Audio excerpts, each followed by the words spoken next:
Kawan-kawan, kenapa Menteri Keuangan Purbaya ini sangat membenci IMF? Bahkan kalau kita lihat narasinya, orang-orang yang bekerja di IMF atau Bank Dunia itu kan satu kesatuan itu. Bank Dunia dengan IMF kan satu entitas sebenarnya kan.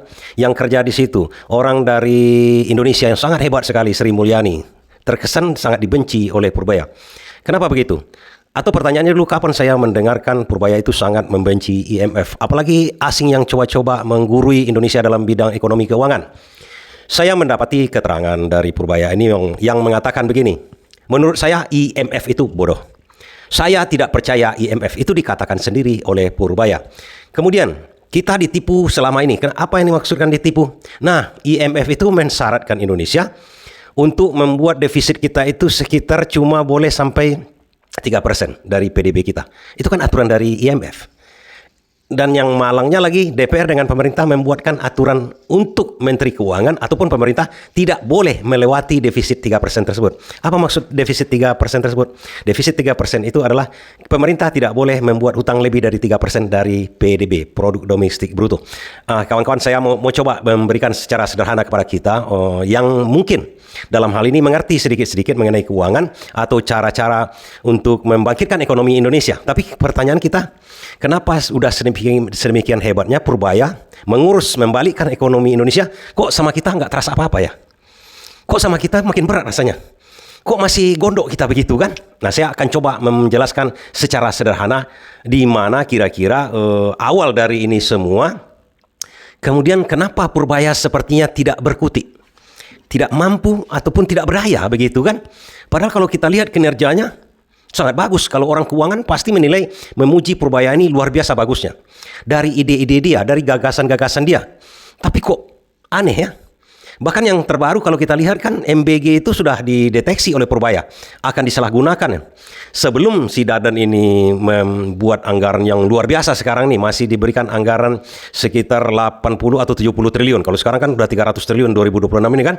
Masih diberikan pada waktu 2025 itu sekitar 70 triliun. Purbaya sudah mendeteksi ini akan amburadul. Tapi kan tetap diteruskan. Pertanyaan kita begini kawan-kawan.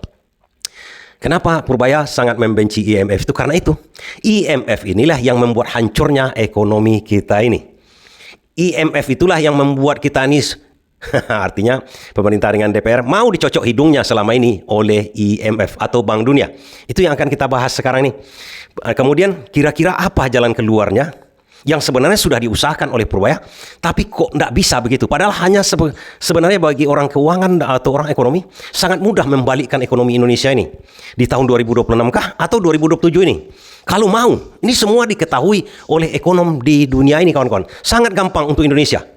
Tapi kok tidak dilakukan oleh Purbaya? Ini pertanyaan yang menggantung sedikit nantinya. Di terakhir-terakhir saya terangkan kepada kawan-kawan. Karena ini menyangkut hal yang sebenarnya para ekonom pun takut sebenarnya menerangkan ini, menjelaskan hal ini. Karena sudah demikian lamanya negara ini dirampok memakai aturan. Dan Purbaya sendiri pun sampai sekarang kayaknya berusaha dia. Tapi belum sampai pada titik dia bisa memutuskan. Apa maksud saya? Baik. Kita mulai dulu. Yang dikatakan oleh Purbaya itu, kita telusuri kenapa dia membenci IMF itu.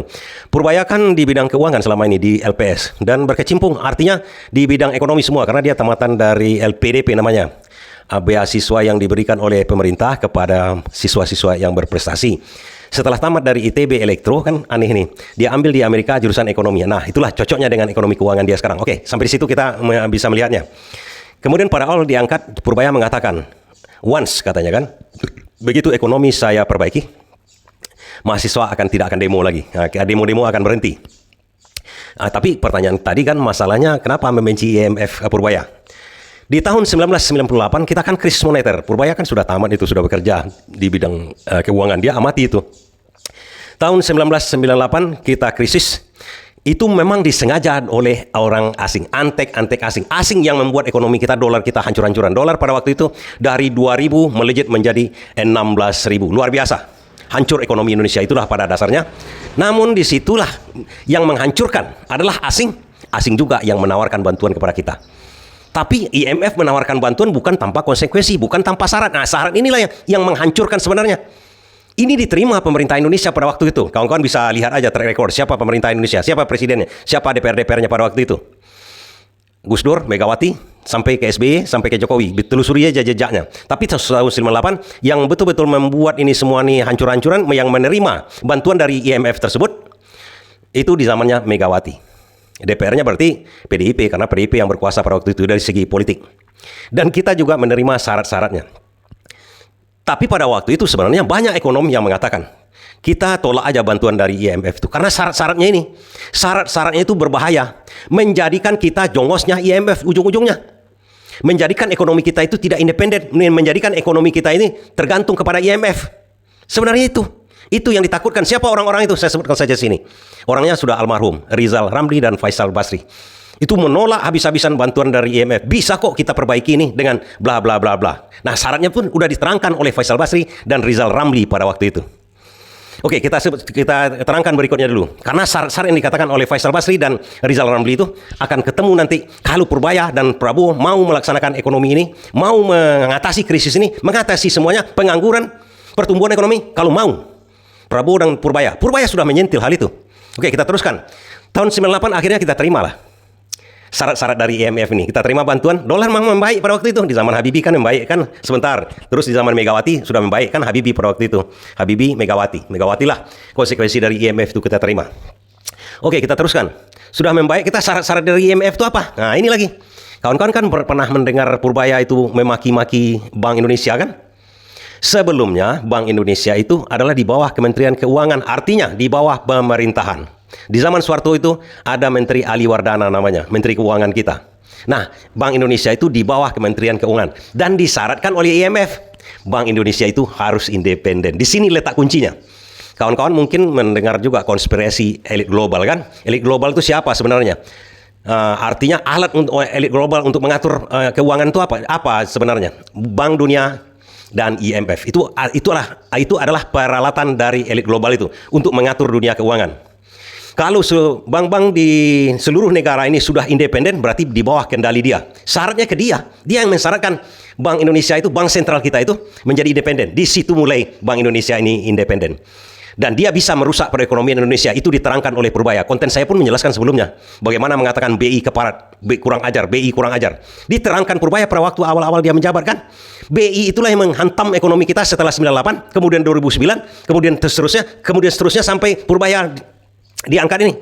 Bank Indonesia, pangkal bala biang keladinya sebenarnya sudah diterangkan oleh Purbaya di depan DPR. Pertanyaannya, kenapa itu bisa terjadi? Itu bisa terjadi karena Bank Indonesia itu disyaratkan oleh IMF untuk dijadikan bank yang independen. Jadi Purbaya ataupun pemerintah Prabowo sekalipun tidak bisa lagi mengatur Bank Indonesia itu. Akhirnya suka-suka dia. Apalagi melambung dolar ini jangan-jangan disengaja oleh Bank Indonesia. Karena satu-satunya tugas Bank Indonesia saat ini atau bank sentral itu adalah mengatasi kenaikan dolar itu, stabilisasi nilai rupiah berkaitan dengan dolar. Jadi kalau dolar itu naik berarti Bank Indonesia ini tidak beres pekerjaannya. Kerjanya cuma itu, menstabilkan rupiah ini. Rupiah ini digojlok, dihancurkan oleh dolar, berarti mereka tidak berfungsi. Tapi mereka bisa, coba bayangkan, mereka bisa merusak perekonomian Indonesia ini. Yang dijelaskan oleh Purbaya dengan kata-katanya Bank Indonesia keparat. Saya buat judul kontennya BI keparat itu kan. Itu dijelaskan oleh Purbaya di situ. Tapi kenapa DPR sebenarnya kan membuat peraturan itu? Peraturan bahwa Bank Indonesia itu atau seluruh peraturan di Indonesia ini siapa yang membuat? Pemerintah dengan DPR. Kenapa DPR? Sudah jelaskan oleh Purbaya kepada DPR. DPR tidak mau sekarang ya setelah dari tahun 98 tidak mau membuat Bank Indonesia itu di bawah Menteri Keuangan. Sebenarnya sudah bisa sekarang. Karena bantuan dari IMF itu sudah kita lunasi itu. Sampai sekarang ini sudah lunas, tidak perlu lagi sebenarnya. Tapi ada kucing kurap di DPR, ada kucing kurap juga di pemerintahan itu yang disenangkan dengan independennya Bank Indonesia ini. Kawan-kawan bisa dengar-dengar isunya bagaimana menjadi gubernur Bank Indonesia, deputi Bank Indonesia itu berapa suap-suapnya untuk anggota DPR. Sehingga mereka tetap membuat Bank Indonesia itu menjadi independen. Ini sudah disentil oleh Purbaya. Jangan lagi ikuti IMF, kan itu artinya. Tolonglah ini, jangan ikuti IMF. Tapi tetap dibuat undang-undangnya oleh DPR dengan pemerintah. Sementara, sekarang sebenarnya sudah bisa semuanya dijadikan. Nggak perlu lagi kita butuh IMF. Nggak perlu lagi kita mengikuti saran dia itu. Kenapa? Karena yang dianjurkannya kemarin, privatisasi namanya nanti. Saya olah juga nanti. Privatisasi BUMN itu seluruhnya sudah diprivatisasi. Ngapain lagi kita mengikuti itu? Privatisasi BUMN itu sudah kesalahan. Melanggar undang-undang kita pasal 33. Sudah melanggar hal itu sebenarnya. tapi tetap dilakukan oleh pemerintah. Dan yang akan diuntungkan siapa? Asing lagi. Mereka bisa beli saham dari BUMN, bahkan ada yang dijual langsung ke luar negeri kan. Indosat misalnya di zaman Megawati dulu. Ini luar biasa. Perusahaan publik, BUMN publik yang menyangkut hayat hidup orang banyak dijual ke negara lain. Dan juga perpanjangan dari kontrak-kontrak Freeport itu sudah menyalahi Undang-Undang Dasar kita 1945 itu. Pasal 33. Itu berbahaya. Itu paling berbahaya. Akibatnya apa kita sekarang ini? Akibatnya, secara kasarnya begini kawan-kawan, BUMN itu kenapa dibentuk oleh pemerintah? Itu adalah sumber keuangan pemerintah juga. Badan usaha milik negara. Itu nantinya menyetor dividennya untuk belanja negara ini. Masuk ke APBN untuk membelanjai negara kita ini. Jadi secara kasarnya begini kawan-kawan. Begitu dia diprivatisasi, dijual ke negara lain, kan uang penjualannya yang masuk ke APBN. Belum lagi markupnya, belum lagi macam-macamnya, komisi segala macamnya. Setelah itu tidak akan kita dapatkan lagi. Padahal dia beroperasi di Indonesia misalnya. Beroperasi di Indonesia, banyak itu rahasia-rahasia negara yang melalui saluran Indosat misalnya kan. Itu kan banyak rahasia-rahasia negara yang berseliweran itu. Diserahkan lagi kepada asing. Kemudian asing yang beroperasi sini, ngananggu untung di sini. Tidak boleh sebenarnya. Tapi kita ikuti itu karena ada saran dari IMF. Kemudian DPR dengan pemerintah setelahnya tidak mau pula merubah itu. Karena sudah ada permainan-permainan barangkali di situ. Apa yang mendasari masih mempertahankan saran dari IMF misalnya? Kita tidak boleh defisit 3%. Ngapain lagi mau diatur-atur oleh asing? Itu APBN kita, milik kita. Mau 3%, mau 2%, mau surplus kita. Itu urusan kita. Oke, kawan-kawan bisa mengerti secara sederhana kan? Kenapa Purbaya ini sangat marah dengan IMF? Ternyata Sri Mulyani kemarin itu kan orangnya IMF itu, yang disusupkan ke pemerintahan Indonesia. Setelah kita menerima saran dari IMF, sekarang pun balik dia kerja di sana, balik menjadi di bagian IMF. Artinya orang Indonesia yang bekerja di IMF, yang mengatur, yang merusak ekonomi kita setelah tahun 98. Memang pertama-tamanya diberikannya racun, diberikan bantuan. Ini seperti kita memakai narkoba kayaknya. Diberikan bantuan enak pertama, tapi setelah itu kita kecanduan. Hancur ekonomi kita. Tidak akan bisa kita keluar lagi. Kalau ini tidak dilaksanakan oleh Purbaya dengan Prabowo. Tadi saya mengatakan, sudah sebegitu hancurnya kita dibuat oleh IMF, pemerintah dengan DPR masih tetap mengikuti saran-saran dia kan? Saran-saran dia itu membuat semuanya ini menjadi privatisasi. Membuat semuanya menjadi swasta. Akibatnya apa? Akibatnya APBN kita ini akan defisit sampai kiamat. Apa yang dimaksud dengan defisit itu? Yang dimaksud dengan defisit itu adalah uang keluar kita. Belanja pemerintah, pembangunankah, menggaji pegawai-kah, seluruh pengeluaran pemerintah itu jauh lebih besar dari penerimaan pemerintah. Itu yang dinamakan defisit. Artinya besar pasak daripada tiang. Secara garis besarnya begini kawan-kawan. Kita ini rumah tangga, punya pengeluaran tiap bulan itu kita rencanakan malahan. Kita rencanakan tiap bulan itu pengeluaran kita 10 juta. Tapi uang masuk kita dari mana-mana saja itu cuma 8 juta. 2 juta dari mana? Tiap bulan ini. 2 juta dari hutang. Besok kita rencanakan lagi. Bulan depan berutang lagi, berutang.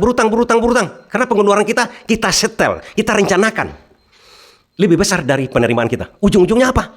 Utang gali lubang tutup lubang. Kalau masih ada yang utangkan, boleh orang utangkan kepada orang yang sudah berutang itu dengan bunga yang sangat tinggi. Ini lebih berbahaya lagi dari segi perhitungan moneter dan keuangan. Sangat berbahaya. Dan kemudian kalau sumber APBN kita, sumber pemasukan negara kita ini dari mana yang banyak? Dari pajak. Kemudian dari penerimaan negara bukan pajak itu sedikit.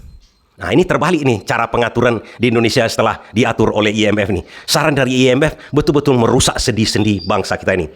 Makanya Purbaya mengatakan kita dibodohi selama ini.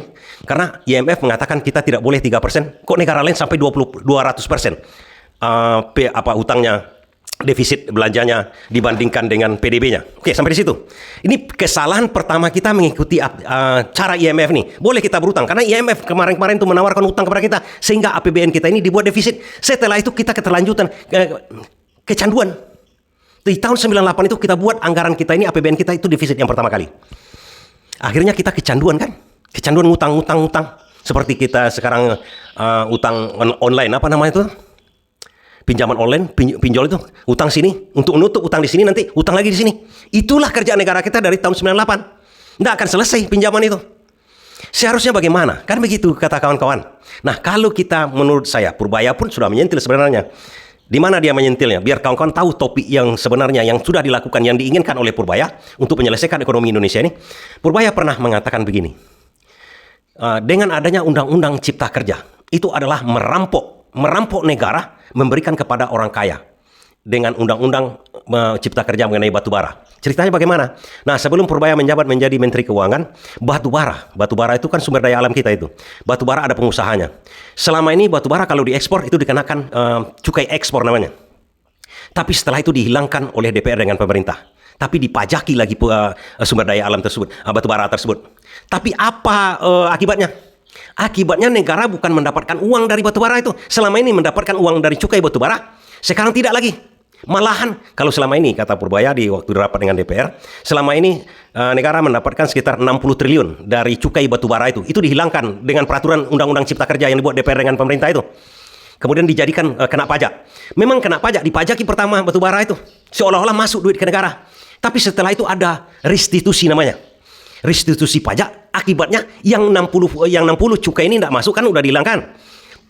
Pajak yang seharusnya masuk ke negara dibuat restitusi, negara malahan yang membayar kepada pengusaha batu bara tersebut 25 triliun setiap tahun. Bukannya diambil pajaknya, membayar restitusi. Luar biasa kata Purbaya. Kita memberikan subsidi kepada pengusaha, kepada orang kaya. Artinya ini merampok melalui peraturan, pakai peraturan. Oke, di situ kawan-kawan dulu. Seharusnya kalau kita tidak mengikuti IMF atau stop mengikuti IMF tuh, sekarang kita buat neraca namanya APBN kita ini seimbang saja. Apa yang dimaksudkan seimbang? Uang keluar harus sama dengan uang masuk. Artinya seimbang. Jadi tidak ada cerita mau kita bayar hutang. Misalnya uang keluar itu kan termasuk pembayaran hutang itu. Pembayaran hutang berapa? Harus sesuai dulu dengan uang masuk. Itu keinginan dari Purbaya kalau saya lihat, dan keinginan dari seluruh pengamat ekonomi dari seluruh dunia sebenarnya. Ini kan karena kita diatur oleh IMF nih, makanya kita buat defisit-defisit. Tujuan defisit-defisit itu agar kita tergantung terus kepada elit-elit global. Kira-kira seperti itu aja dulu kita ketahui. Jadi kalau seimbang saja, kita tunggu dulu berapa pemasukan kita, baru kita buatkan. Entah IMBG, entah koperasi, segala macam kan. Jangan dibuat hutang lagi. Utang yang lama kita bayarkan. Ekonomi sehat. Sama saja kawan-kawan. Dengan ekonomi, pengaturan ekonomi sederhana seperti kita hari-harian keluarga, jangan besar-pasak daripada tiang. Kalau bisa, surplus. Uang masuk sebulan itu, berapa uang keluar dari sebulan itu? Jangan melebihi dari uang masuk kita kan. Kalau bisa kita tabung. Itu pengelolaan ekonomi keuangan semua negara, sebuah negara seperti itu juga seharusnya. Ya sebelum-sebelumnya seperti itu, di zaman Soeharto kan seperti itu. Nggak boleh kita berutang, apalagi negara pakai bunga lagi, berutang pakai bunga. Yang dibuat kaya adalah orang kaya juga dan yang jadi nantinya. Jadi apa maksud saya? Kalau Purbaya ini tahu, mengerti betul bagaimana caranya membuat pemasukan ke negara ini. Menteri Keuangan ini adalah seorang menteri yang ditugaskan untuk mencari uang masuk sebesar-besarnya kepada negara tanpa menganiaya rakyat dan bisa membelanjai pemerintah, membuat anggaran ataupun belanja untuk pembangunan, untuk pembangunan negara ini tanpa membebani rakyat. Namun sekarang yang terjadi di Indonesia gara-gara kita mengikuti IMF, yang paling besar pemasukan negara itu kan dari pajak. Pajak itu dari mana? Dari rakyat. Oke, itu sebenarnya sudah salah. Sudah salah bagaimana? Seharusnya sebuah negara atau pemerintahan yang bagus untuk rakyatnya, yang akan dicintai oleh rakyat, dia harus bisa menghilangkan pajak. Paling tidak mengurangi pajak.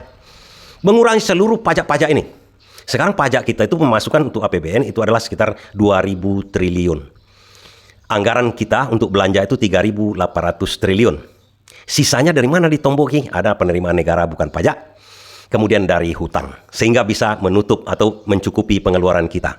Kalau negara-negara yang hebat, negara seperti Cina, negara seperti Rusia, negara seperti Korsel.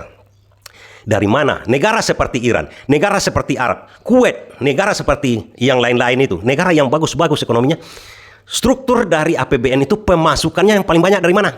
Pemasukan yang paling banyak itu penerimaan negara bukan pajak. Dari mana pemasukan negara bukan pajak itu? Yang terbesar dari mereka adalah dari sumber daya alam mereka.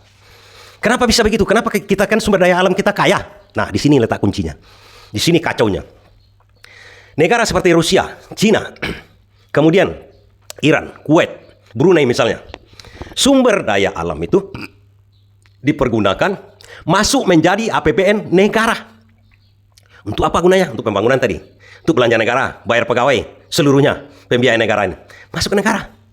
Kalau kita, kemana? Kalau kita diberikan kepada asing, contoh Freeport. Kalau kita diberikan kepada swasta, contoh Prabowo. Punya sawit besar, punya lahan batu bara. Masuk uang hasil sumber daya alam itu ke mereka, bukan ke negara. Seharusnya ke negara. ke negara. Kenapa itu bisa seperti itu? Itu kan sudah menyalahi Undang-Undang Dasar kita 1945 pasal 33. Karena dibuat peraturan di bawahnya, di mana peraturan itu dipergunakan untuk merampok sumber daya alam negara itu. Diberikan izin-izin tambang, diberikan izin-izin pengolahan sawit yang sedemikian besar kepada perusahaan, kepada pribadi, diberikan semuanya. Itu mudah menyalahi konstitusi kita. Sejak kapan mulai? Sejak berpuluh tahun yang lalu. Sejak IMF berkuasa.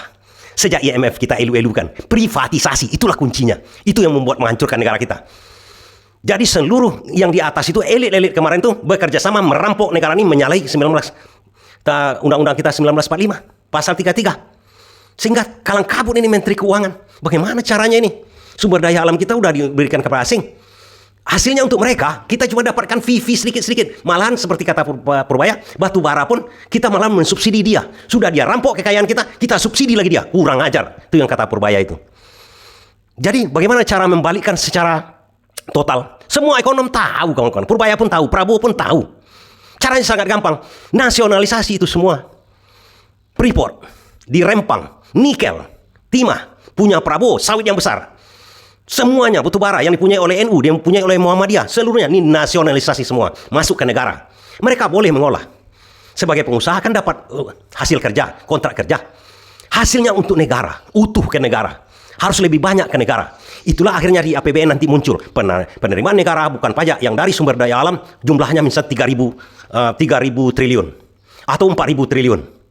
Sehingga kita surplus. Tak perlu berutang lagi. Kita bisa bayar utang. Tidak dikendalikan oleh IMF. Tidak dikendalikan yang mana-mana. Tapi pertanyaan kawan-kawan, kenapa tidak dilakukan sekarang oleh Purbaya? Kenapa tidak dibuatnya? Dia hanya seorang menteri. Yang bisa melakukan itu atas kerelaan Prabowo sekarang ini. Karena dia Prabowo dengan kolega-koleganya menikmati hal itu. Dia pengusaha batubara, pengusaha sawit. Dengan keluarganya, dengan tim suksesnya kemarin, dengan oligarki itu dia. Dia bisa mengendalikan DPR untuk membuat peraturan yang menguntungkan mereka. Jadi kawan-kawan, sampai di sini kawan-kawan bisa mengerti kenapa Purbaya benci IMF. Karena IMF sudah merusak sendi-sendi ekonomi kita. Dan satu-satunya jalan bagi Purbaya adalah mendesak Prabowo. Ini harus kita lakukan. Kalau tidak, kita akan terus-menerus. Satu-satunya pendapatan dari negara nanti adalah memajaki rakyatnya tinggi-tinggi. Tapi kalau rakyat ini ekonominya sudah tidak bertumbuh, karena ini makan buah si malakama, dipajaki, ekonomi sedang tidak membaik, pajak pun tidak akan masuk, walaupun ditinggikan. Tidak ada transaksi lagi. Itu satu-satunya jalan. Satu-satunya jalan lagi bagi Purbaya untuk menyehatkan ekonomi ini. Dan dia tahu, saya yakin tahu sebetul. Nasionalisasi semuanya, tidak ada cerita lagi. Itu menjadi sumber pendapatan kita. Bahkan pajak seluruhnya bisa dihilangkan. Contoh saya katakan. Pajak bisa dihilangkan itu dari mana? Contoh Anda beli mobil baru berapa sekarang rata-rata? 300 juta misalnya Avanza misalnya kan? Berapa sebenarnya harganya di Malaysia? Setelah dipajaki juga. Harganya cuma mungkin 125 juta. Kenapa besar kali? Karena pajak. Bisa-bisa kalau pajak itu dihilangkan di Indonesia, pajak masuk mobil dari Jepang sana ke sini, bisa dijual 100 juta, sudah dapat untung di halirnya. Coba bayangkan. Pajak itu menyakitkan, mencekik leher rakyat. Itu bisa dilakukan. Kenapa sangat bisa sekarang dilakukan oleh Prabowo? Karena kalau itu diundangkan oleh Prabowo, dia undangkan menasionalisasi semua dengan dicontohkan oleh Prabowo sendiri, yang oligarki juga, pengusaha kaya juga sekarang, dia kembalikan ke negara aset-aset yang seperti itu. Apa itu seperti itu? Sumber daya alam, perusahaan batubara dia, sawit dia yang besar itu, itu adalah sumber daya alam, tidak boleh dikuasai oleh pribadi, swasta, apalagi asing. Yang boleh sawit itu mungkin 2 hektar. Tapi kalau 200 ribu hektar misalnya, itu tidak boleh lagi. Itu sumber daya alam harus dikuasai negara. Hasilnya untuk negara. Termasuk Freeport. Dinasionalisasi semuanya. Bisa dicontohkan oleh Prabowo dengan kekayaannya sendiri. Yang lain-lain akan mengikuti itu, kawan-kawan. Tapi kalau tidak, tunggulah. Tidak akan lama itu waktunya. Siapapun presidennya akan tenggelam. Bukan hanya Prabowo saja. Siapapun presidennya akan tenggelam. Itu diketahui betul oleh Purbaya. Dan hampir semua ekonom di dunia. Terima kasih.